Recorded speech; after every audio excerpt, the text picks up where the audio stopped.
नमस्कार, स्वागत है आपका स्कूल स्टडी पॉइंट पे। मैं रणविजय आपका स्वागत करता हूं आप सबका। और आज का जो हम अगला जो टॉपिक है, चैप्टर है, उसको हम आज करेंगे। पीछे हमने मौलिक अधिकार का जो चैप्टर किया था भाग 3, आज हम भाग 4 को करेंगे, संविधान के भाग 4 को। और संविधान के भाग 4 में राज्य के नीति निर्देशक तत्व दिए गए हैं। राज्य के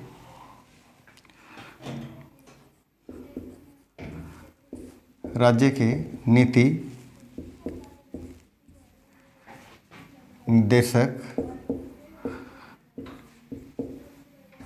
तत्व, ये जो संविधान के भाग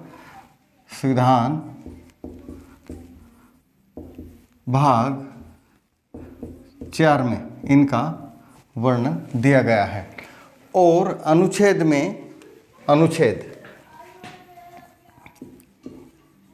संविधान के अनुच्छेद 36 से 51 तक, 51 तक, क्योंकि 35 तक, 35 तक तो मौलिक अधिकार ही दिए गए हैं। तो हम जो राज्य के नीति निर्देशक सिद्धांत हैं उनको हम शुरू करते हैं यहाँ से। तो सबसे पहले जो अनुच्छेद 36 में क्या दिया गया है? राज्य की परिभाषा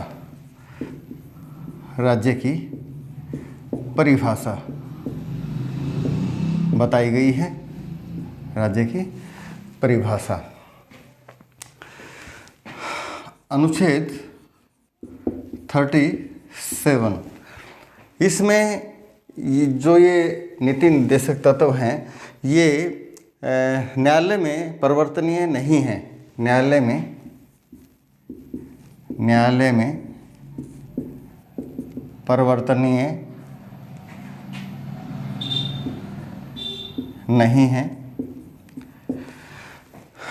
जो मौलिक अधिकार जो दे रखे हैं भाग 3 में 12 से 35 तक, ये न्यायालय में परिवर्तनीय हैं। इनको न्यायालय में हम चुनौती दे सकते हैं। यदि किसी मौलिक अधिकार का हनन होता है तो हम न्यायालय में चुनौती दे सकते हैं। सुप्रीम कोर्ट, हाई कोर्ट में सीधे हम याचिका डाल सकते हैं। लेकिन ये जो है बाध्य नहीं है, परिवर्तन न्यायालय में परिवर्तनीय नहीं है। हम जो है न्यायालय में जो है चुनौती नहीं दे सकते। ठीक है, तो अब बात करते हैं हम अनुच्छेद 38, अनुच्छेद 39 और अनुच्छेद 39 कै। तो अनुच्छेद 38 में क्या बताया गया है? अनुच्छेद 38 में बताया गया है कि सामाजिक, आर्थिक और राजनीतिक न्याय की स्थापना, सामाजिक, आर्थिक और राजनीतिक न्याय की स्थापना की बात कही गई है 38 में, 38 में, अनुच्छेद 38 में। और 39 में संसाधनों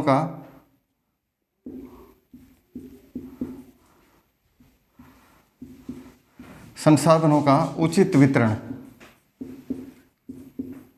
होना चाहिए।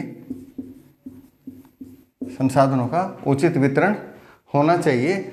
समान कार्य के लिए समान वेतन होना चाहिए। समान कार्य के लिए समान वेतन, यानी कि मतलब एक ही काम को स्त्री पुरुष करते हैं तो स्त्री का वेतन कम नहीं, पुरुष का के समान वेतन होना चाहिए। समान कार्य के लिए समान वेतन होना चाहिए। आगे है 39 कै। इस अनुच्छेद में सामाजिक आधार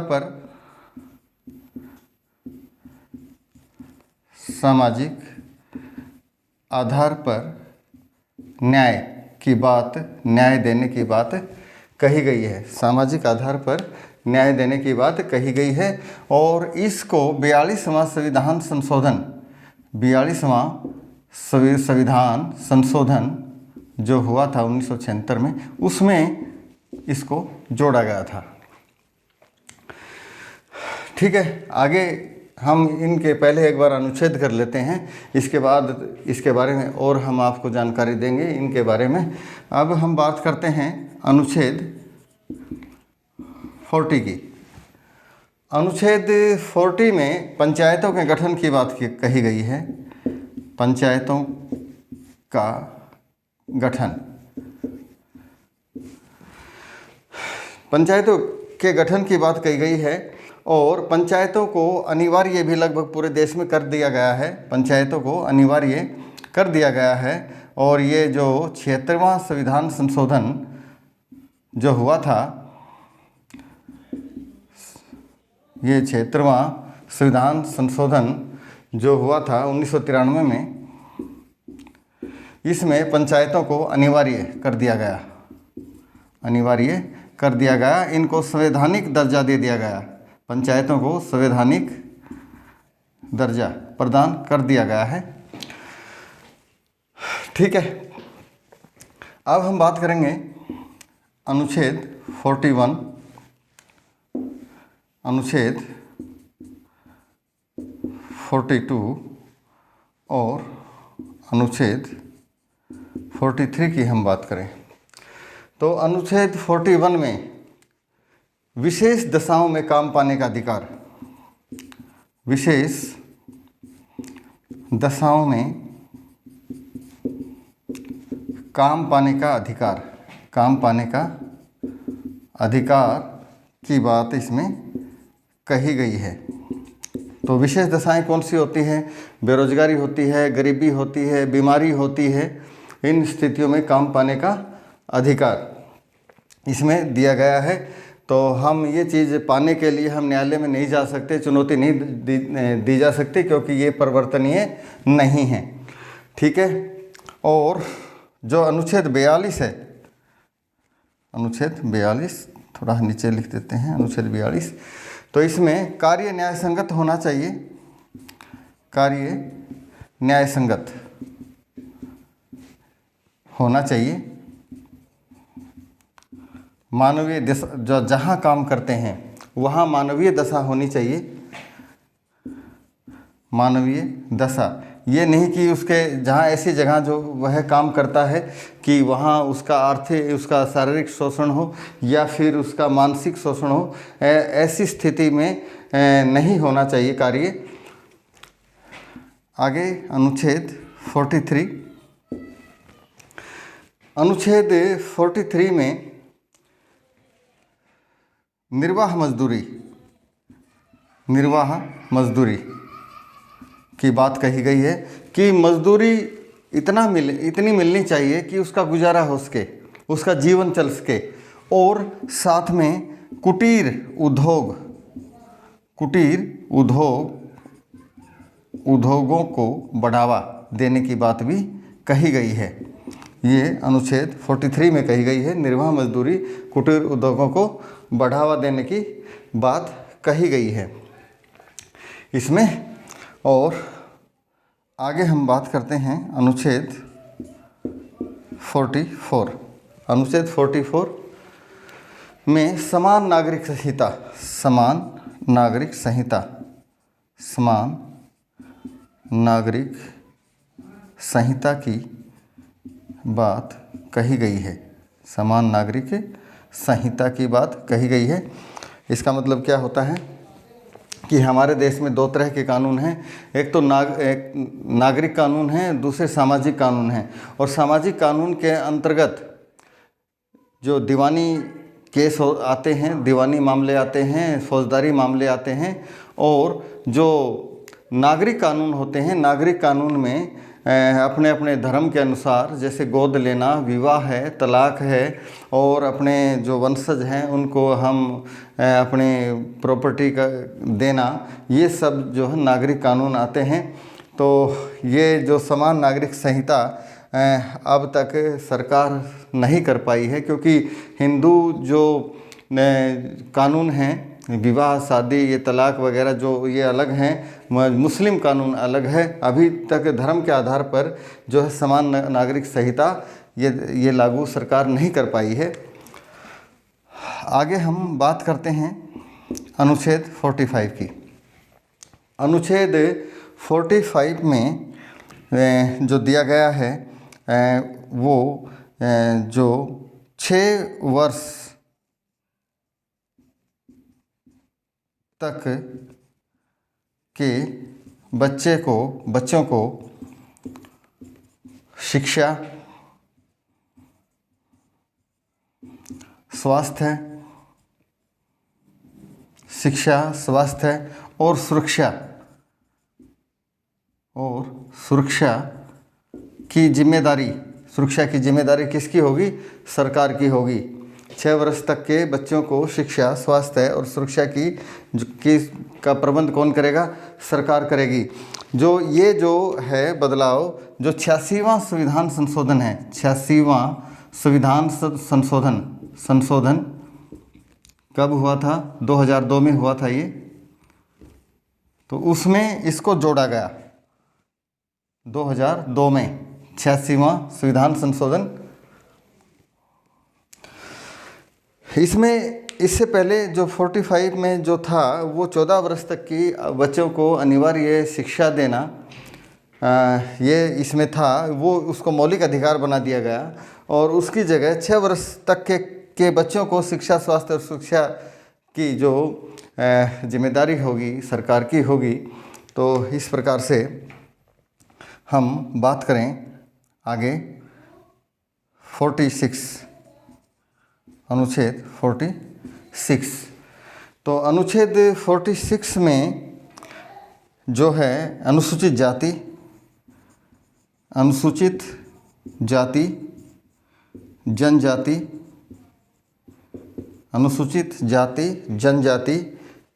की शिक्षा की व्यवस्था और आर्थिक व्यवस्था और सामाजिक न्याय की बात कही गई है। सामाजिक न्याय की बात कही गई है। तो यहाँ तक समझ आ गया होगा। हम इसको साफ कर देते हैं, आगे हम 51 को और उसको ले लेंगे। अनुच्छेद 51 को, इसमें अनुच्छेद 46 में अनुसूचित जाति जनजाति की शिक्षा और आर्थिक व्यवस्था, सामाजिक न्याय की बात इसमें कही गई है। चलिए तो आगे हम 46 से आगे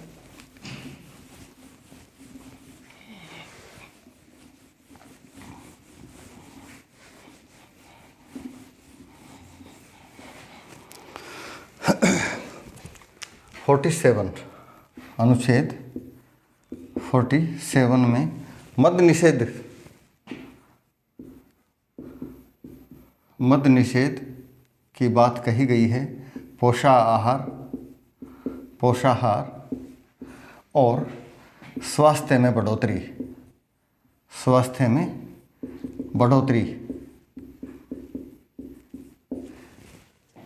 कौन करेगा? सरकार। कौन करेगा? सरकार।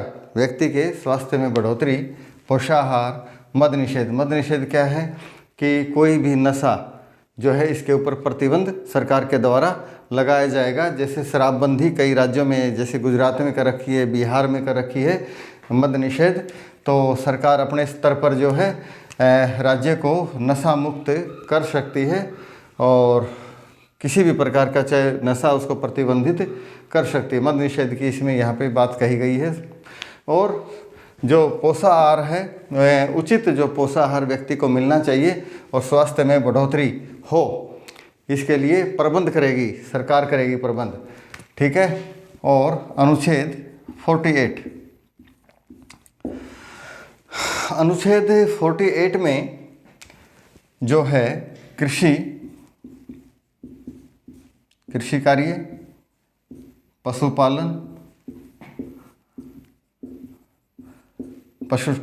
और दुधारू जो पशु होते हैं,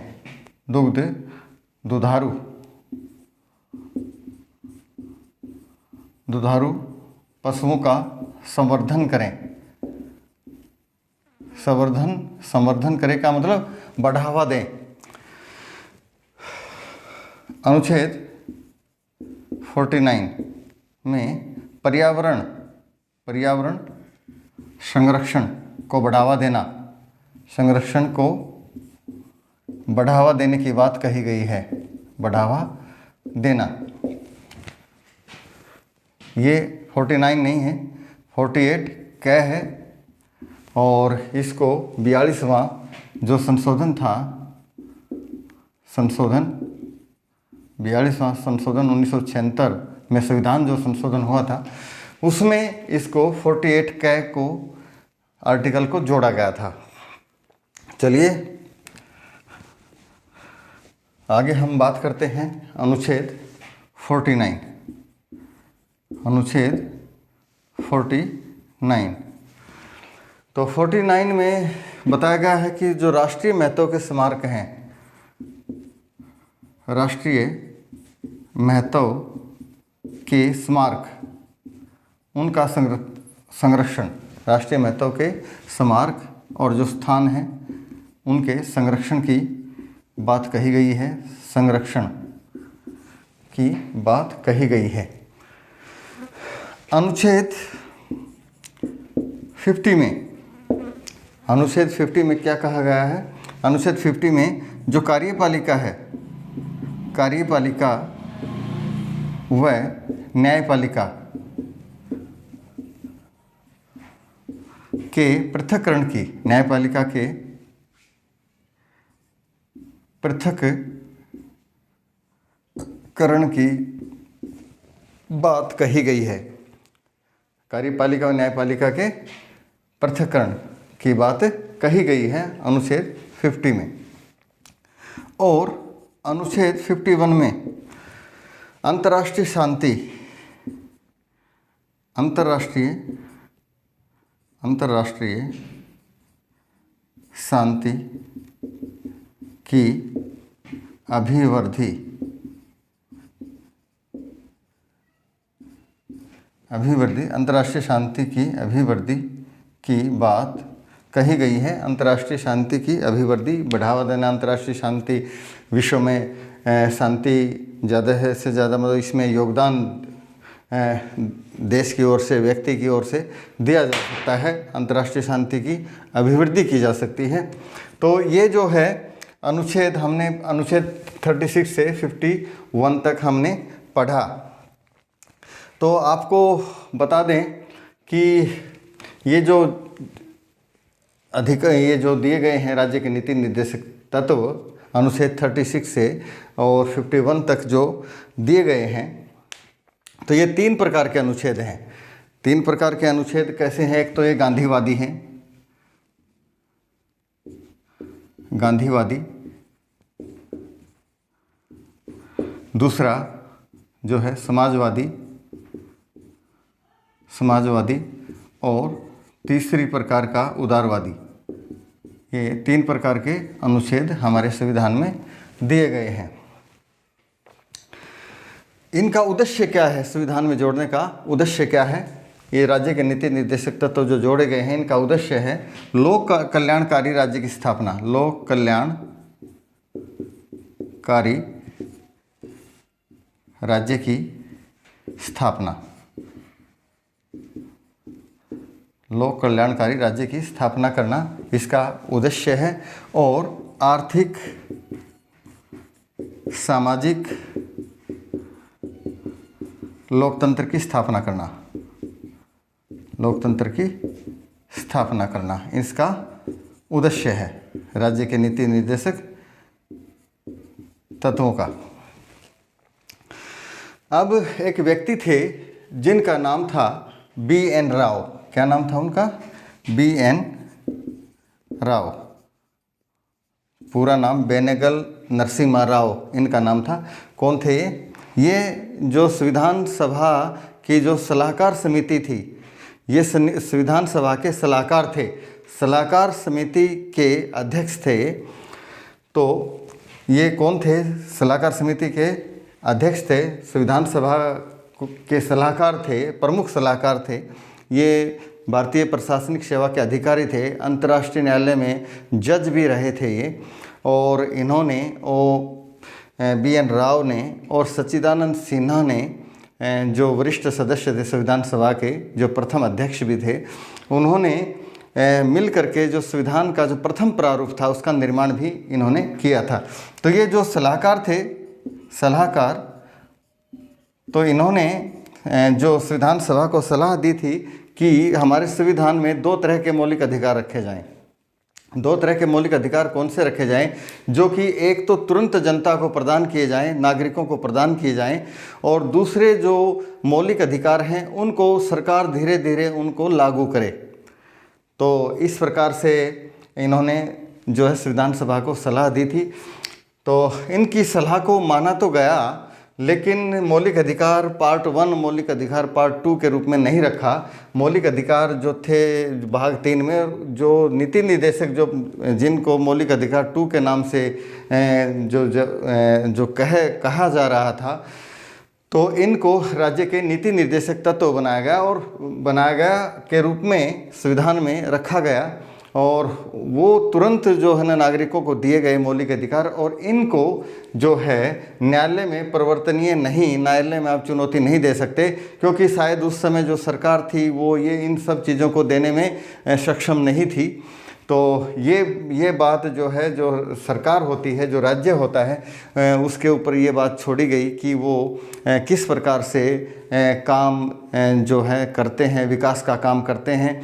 तो इसका जो मूल्यांकन है, जो राज्य के जो नीति निर्देशक तत्व हैं, इनका जो मूल्यांकन है वो जनता करेगी और वोट के ज़रिए जो है सरकार को अपना जवाब देगी, जो आने वाली जो भी सरकार है। तो ये BN राव जो सलाहकार थे, इनकी बात को माना गया। लेकिन मौलिक अधिकार 2 इस प्रकार से नहीं कहा गया।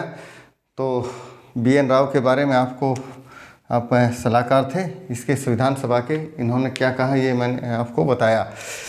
तो एक बार जो केशवानंद भारती, एक केस था केशवानंद भारती वर्सेस केरल, केशवानंद भारती वर्सेस केरल राज्य। तो इसमें जो बताया गया कि मौलिक अधिकार श्रेष्ठ हैं या राज्य के नीति निर्देशक तत्व जो है ये श्रेष्ठ है, तो उसमें बताया गया था कि मौलिक अधिकार इनसे श्रेष्ठ हैं।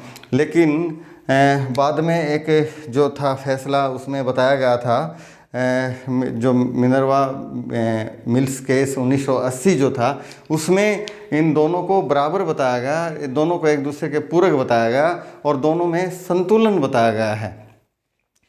तो इस प्रकार से हमने जो है ये जो संविधान के में जो दिए गए हैं भाग 4 में राज्य के नीति निर्देशक तत्व, तो हम न्यायालय में चुनौती नहीं दे सकते हैं इनको। सरकार जो है इनको धीरे धीरे करके जो देश का विकास होता है, देश आगे बढ़ता है, तो ये सब जो है नागरिकों को प्रदान करने की इसमें बात धीरे धीरे कही गई है।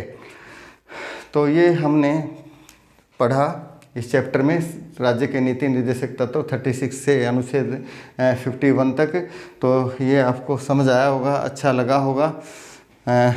तो आप जो है इसको लाइक व शेयर ज़रूर करें और मिलते हैं अगले वीडियो में। और जय हिंद।